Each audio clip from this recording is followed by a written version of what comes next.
अस्सलाम वालेकुम, मैं Tayyab Ejaz. Blue World City का केस स्टडी मेरे पास आया है और इस केस स्टडी को मैंने समझा और मैंने फिर एडवाइस भी किया। एक फ़ाइल है साहब के पास, वाटर फ्रंट की 32 लाख वाली फ़ाइल है। अब मैं एग्जैक्ट फिगर्स नहीं बता रहा, मैं आपको खाली एक रफ एस्टिमेट्स बता रहा हूँ। उस फाइल में 10 लाख रुपये जमा है, जस्ट मैं आपको रफ एस्टिमेट्स बता रहा हूँ।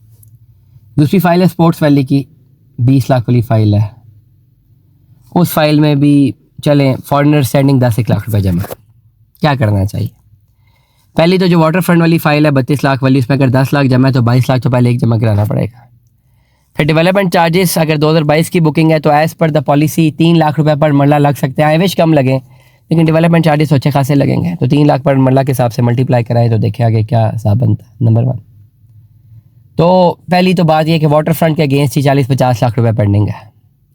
दूसरी फाइल देखें स्पोर्ट्स वैली की, तो उसमें भी 10 लाख अगर एक पेंडिंग है तो फिर डेवलपमेंट चार्जेस 15 लाख रुपए वो भी रहते होंगे, क्योंकि 3 लाख पर मरला तो लगेंगे ना। कहीं पे ये नहीं लिखा कि स्पोर्ट्स वैली में डेवलपमेंट चार्जेस शामिल है, वहाँ भी जो है आपके पैसे तो लगने ही हैं। तो मतलब ये कि 30 लाख रुपया या 40 लाख रुपया यहाँ पेंडिंग, 30 लाख वहाँ पेंडिंग, तो 60-70 लाख रुपये की लाइबिलिटी है। क्या करना चाहिए इस पर्टिकुलर केस में? मैंने बड़ा क्लैरिटी के साथ भाई को सिर्फ एक ही जवाब दिया, सिर्फ एक, कि भाई 25 लाख रुपये कैश, दोनों फाइलें अपने आप को मर्ज करें सेक्टर 7 के 10 मरला के पोजेशनेबल प्लॉट में।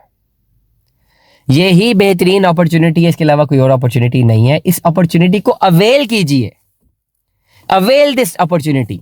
और बहुत देर हो चुकी हुई है, अभी तक तो बहुत देर कर बैठे आप लोग, बहुत देर हो चुकी हुई है। अभी आप इसको कन्वर्जन करें, गो फॉर द कन्वर्जन, आपको तब फायदा होगा। अदरवाइज इस तरह बैठे रहेंगे तो पैसे तो देने हैं, आज नहीं तो कल तो देने, नहीं तो जमाशुदा अमाउंट ज़्यादा है, ज़ाया है, तो जमाशुदा अमाउंट ज़ाया करने से बेहतर है कि जो पैसे देने हैं उसमें से भी ह्यूज डिस्काउंट लें, अपने आप को शिफ्ट करें, प्लॉट को मर्ज करवाइए। दुआ में याद रखिएगा, अपना बहुत सारा ख्याल रखिएगा। स्टे ट्यून में। अल्लाह हाफ़िज़।